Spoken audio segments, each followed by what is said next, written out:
रसूल पाक सल्लल्लाहु अलैहि वसल्लम का एक फरमान है मुसन्नफ अब्दुर रज़ाक में, ये हदीस आपने आज याद रखनी है। नबी पाक सल्लल्लाहु अलैहि वसल्लम ने फरमाया किसी आदमी के नमाज और रोजे से मुतासिर ना होना, पहले देख लेना कि वो अमानतदार है कि नहीं। किसी के नमाज रोजे से मुतासिर नहीं होना, पहले देख लेना कि दयानतदार है कि, देखना लोगों की जेबों पे कितनी नजरें डालता है। फरमाया बहुत सारे नमाज रोजे वाले धोखेबाजी करते हैं, दयानती न करें, अपने ओहदे का पास रखें, अपने मनसब का ख्याल रखें।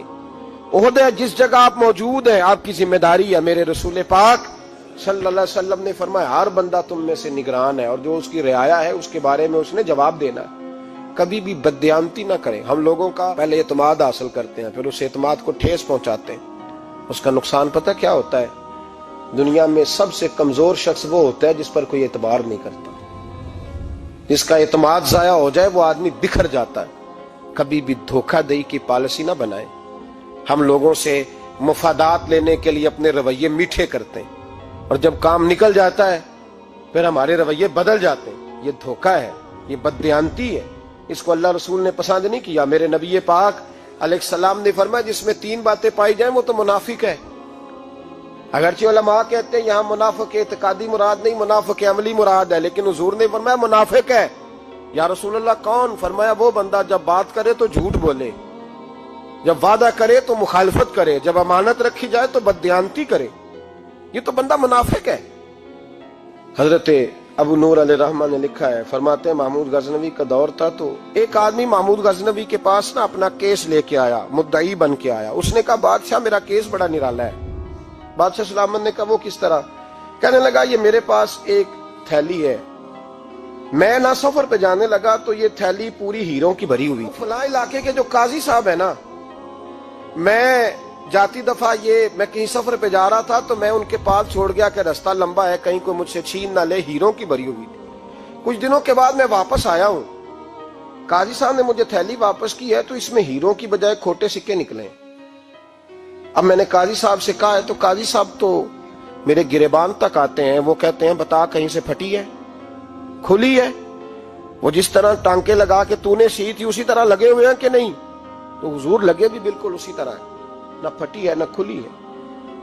अब मैं लुट गया हूं, मेरी कुल उम्र की कमाई जाया हो गई, खोटे सिक्के कहां और हीरे कहां? तो मेहरबानी करें और आप की बारगाह में अल्लाह रसूल के नाम पर हलफ देता हूं कि मैं हूं बिल्कुल सच्चा। महमूद गजनवी कहने लगे तू जा, थैली छोड़ जा और जब मैं तुझे बुलाऊंगा फिर दोबारा आना। वो शख्स चला गया। महमूद गजनवी उठे, दरबार बर्खास्त किया, लोगों से कहने लगे चले जाओ, मैं 3 दिन के लिए सैर करने जा रहा हूं, 3 दिन के बाद लौटूंगा। अकेले जब रह गए ना महमूद दरबार में तो महबूब ने छुरी मंगाई। वो जिस तख्त पे बैठते थे वहां गद्दा बिछा हुआ था, ये गद्दा पड़ा है ना, गद्दा बिछा हुआ। तो महमूद ने छुरी के साथ उसको फाड़ डाला और छुरी जेब में रखी, निकल गए। कहने लगे मेरे बाद कोई मेरे दरबार वाले इहाते में दाखिल ना हो। महमूद चले गए। अब वो सफाई करने वाला जब आया ना, उसने आके देखा तो गद्दा तो फटा हुआ है। उसने शोर डाल दिया, पहरेदार भी आ गए, फलां साहब भी आ गए, फलां साहब। उसने कहा ओ खुदा के बंदो उसका गद्दा फट गया है, वो तो मार डालेगा। उसने कहा था सिवाय सफाई और निगरानी वाले के दूसरा आए कोई ना, और यहाँ आया भी कोई नहीं। पहले दिन ही फटा हुआ है तो लटका देगा सबको, क्या करें? शोर हो गया, सारे दरबार के मुलाजिमीन इकट्ठे हो गए। एक बंदा बोला, कहने लगा फिक्र ना करो, मैं कैसे बंदे को जानता हूं, इस तरह सिएगा कि जिसने फाड़ा होगा उसे भी पता नहीं चलेगा कहां से फटा था। ऐसा बेहतरीन रफू करेगा कि पता भी।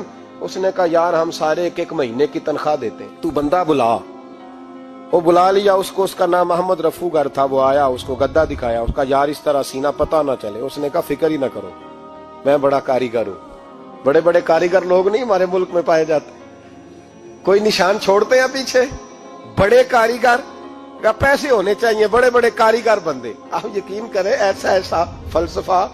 ये उम्रा इबादत है ना, सरकार दो आलम सल्लल्लाहु अलैहि वसल्लम की बारगाह की हाजिरी बड़ी नेमत है ना। तो सऊदी गवर्नमेंट ने पाबंदी लगा दी, खैर उनकी भी ज्यादती है। इस तरह की पाबंदियां शरीयत इस्लामिया में जायज नहीं। अल्लाह के घर मुसलमान जब चाहे जा सकता है, लेकिन वो कहते हैं जी 2000 रियाल दे जिसने 2 साल बाद भी आना है। उन्होंने पाबंदी लगाई तो हमारे एजेंटों ने भी कई खास ट्रेनिंग हासिल की हुई है, पता नहीं कहां से सीख के आए, उन्होंने भी रास्ता निकाल लिया। ایک صاحب سے میں نے کہا کہ جناب وہ 2000 ریال لگ گیا تو کیا کرنا ہے؟ کہنے کوئی مسئلہ نہیں، پاسپورٹ نواں بنوا لو، گنجائش ہے، یعنی ہر شے کا حل ہے۔ تو میں نے کہا یار اب عمرہ کرنے جاتے وقت بھی بندہ دھوکہ دے کے جائے، اللہ کے گھر جاتے وقت بھی اس طرح کی حرکت کرے، کیا حال ہو گیا؟ ہر چیز کا لوگوں نے حل نکال لیا، ہر چیز کا لوگوں نے سٹائل بنا لی۔ ایسا نہ کریں، یہ درست نہیں۔ احمد رفو گر کہنے لگا اس طرح سیوں گا کہ پھاڑنے والے کو بھی پتہ نہیں۔ ان کا پیسے لے یار تو سی دے۔ اس نے سی دی، اگلے شام ہی لا کے بچھا دیا گدا۔ تیسرے دن بادشاہ سلامت آئے، آ کے پہلی نظر گدے پہ ڈالی، اس نے بلایا سب ملازمین کو، کہا کس نے سیا ہے؟ کہا جناب کیا ہوا؟ کہا یہ پھٹا ہوا تھا۔ کس نے؟ کہا نہیں پھٹا ہی نہیں۔ وہ کہنے لگے بنو بات، میں خود پھاڑ کے گیا تھا، تو بتاؤ صحیح سیا کس نے ہے؟ کہا جناب آپ پھاڑ کے گئے تھے تو بتایا کیوں نہیں؟ فرمانے لگے اسی لیے تو بتایا نہیں تھا کہ تم خود تحقیق کر لو، بلاؤ بتاؤ سیا کس نے۔ تو بلا لیا، احمد رفو گر آ گیا۔ اس کو جب بلا کے سامنے بادشاہ کھڑا کیا، کہا بھئی تم نے سیا ہے؟ کہنے لگا حضور آپ کے سارے ملازم کٹھے ہو کے آئے تھے، میری غلطی کوئی نہیں۔ کہا نہیں یار تو بڑا کاریگر ہے، میں نے اپنے ہاتھ سے پھاڑا تھا پر مجھے بھی نہیں پتا چل رہا کہاں سے پھٹا تھا۔ اچھا یہ بتا یہ تھیلی جو ہے یہ بھی تو نے سی تھی؟ اس نے کہا جی آپ کے خادم کا ہی کارنامہ ہے، وہ فلانے علاقے کے قاضی صاحب آئے تھے، اس میں سے ہیرے نکال کے تو کھوٹے سکے بھرے تھے، تو مجھے بھی تھوڑا سا حصہ ملا تھا۔ محمود نے سارے گواہ بھی اکٹھے کر لیے، ثبوت بھی اکٹھے کر لیے۔ پھر قاضی کو بلایا، پہلے سارے ثبوت اور گواہ کیس حل کر لیا۔ پھر ہمارے ہاں یہ حال ہوتا ہے کہ مدعی 2-3 ہفتے کے بعد خود ہی ہاتھ باندھ جاتا ہے، کہنا تسی میری جان چھڈو، مجرم پھڑو پاوے نہ پڑھو۔ وہ کہتا ہے مجھے معافی دو، میں رہا۔ ظلم ہے نا، ظلم زیادتی ہے کہ جو بیچارہ اتنے سوال مجرم سے نہیں ہوتے جتنے مدعی سے ہوتے۔ اب یقین کریں اتنے سوالات ہوتے، بیچارہ ہف جاتا ہے۔ یہ طریقہ درست تو نہیں، ایک لٹ گیا اور دوسرا طرح طرح کے سوالوں کے جواب دیتا پھرے بیچارہ۔ سارے ثبوت اکٹھے کر کے قاضی صاحب کو بلایا تنہائی میں لے جا کے۔ محمود غزنوی نے کہا قاضی صاحب آپ سے غلطی ہو گئی، غریب آدمی تھا، وہ لٹ گیا ہے، اس نے تو بڑی مشکل سے کچھ ہیرے جمع کیے تھے اور اس کی کل کائنات تھی، تو آپ اس کا مال اسے دے دیں، بات ختم۔ قاضی صاحب کہنے لگے آپ مجھ پہ الزام لگا رہے ہیں، سوال ہی نہیں پیدا ہوتا۔ آپ میری داڑھی دیکھیں، آپ میرا اعزاز دیکھیں، دنیا جانتی ہے میں کہا قاضی صاحب انسان بھول ہی جاتا ہے، بندہ بھول جاتا ہے، غلطی ہوگی، مال نے کہا نہیں سب کہا میں تنہائی میں پوچھ رہا ہوں، میں اس وقت پوچھ رہا ہوں جب دوسرا موجود کوئی نہیں، آج توبہ کر لے، میں کچھ نہیں کہوں گا، تو میری زبان پہ اعتبار کر، تجھے پتہ ہے میں جو کہتا ہوں اس پہ عمل بھی کرتا ہوں، باز آ جا۔ پر قاضی نے کہا نہیں میری غلطی کوئی نہیں۔ محمود نے پھر بڑے دربار میں بلا لیا، مجمع عام میں۔ مہلت کے دنوں میں جو توبہ کر لے وہ بچ جاتے ہیں، لیکن لوگ رسوائیوں کے دنوں میں پھر واپس لوٹتے ہیں اگلا گھر دیکھ کے، پھر حالات اور طرح کے ہو چکے ہوتے ہیں۔ جب بڑے دربار میں قاضی کو بلایا، بھائی تو مانتا ہے کہ نہیں؟ اس نے کہا نہیں۔ تو کہا بلاؤ احمد رفو گر کو۔ جب وہ احمد رفو گر آیا تو بوڑھے قاضی کی ٹانگیں کانپنے لگی، جملے ٹوٹنے لگے، لفظ زمین پر گرنے لگے، بات صحیح نہیں ہوتی، زبان لڑکھڑانے لگی۔ محمود کہنے لگے قاضی میں نے تجھے کہا تھا وہاں مان جا بات، اب بڑے دربار میں بول۔ تو جب قاضی صاحب کی گردن خود بخود جھک گئی تو دنیا سمجھ گئی، کہا نکل جا میرے دربار سے۔ محمود بولے نکل جا، اتنی تجھے عزت دی، اتنی بڑی تنخواہ دی، قاضی بنایا، اور یہ چھوٹی سی رقم کے لیے، تھوڑی سی رقم کے لیے تو بددیانت ہو گیا، چل چلا جا، نکل۔ قاضی دربار سے نکلا تو لوگ لعنتیں برسانے لگے۔ کل جو دکانیں چھوڑ کے سلوٹ کرنے آتے تھے وہ کہنے لگے اس کی عمر دیکھو، اس کے کام دیکھو، دیکھو اس نے کیا کیا۔ گھر گیا، بچے جن کے لیے پاپ کمایا تھا، جنہاں لی تو پاپ کمائے ہن کتھے نہیں ہو تیرے گھر دے، وہ بچے کہنے لگے ابا جی ہم تو سکول مدرسہ جانے کے قابل نہیں رہے، امید تھی کہ بیوی ساتھ دے گی۔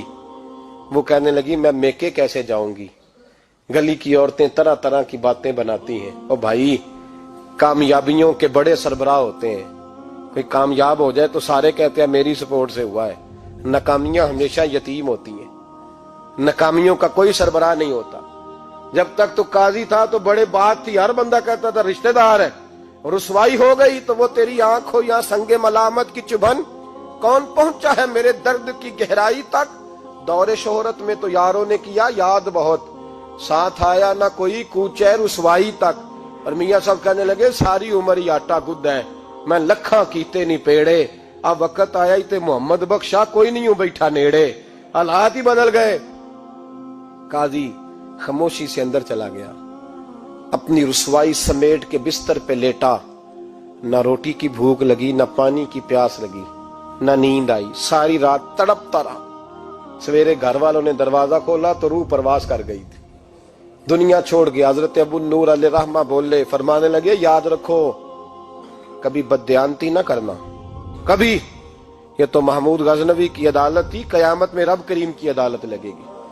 और फरमाया वहां तो गवाही देने वाला अहमद रफू गर था, कयामत में तो तुम्हारे अपने हाथ पैर गवाहियां देंगे, हमारा अपना वजूद गवाही देगा।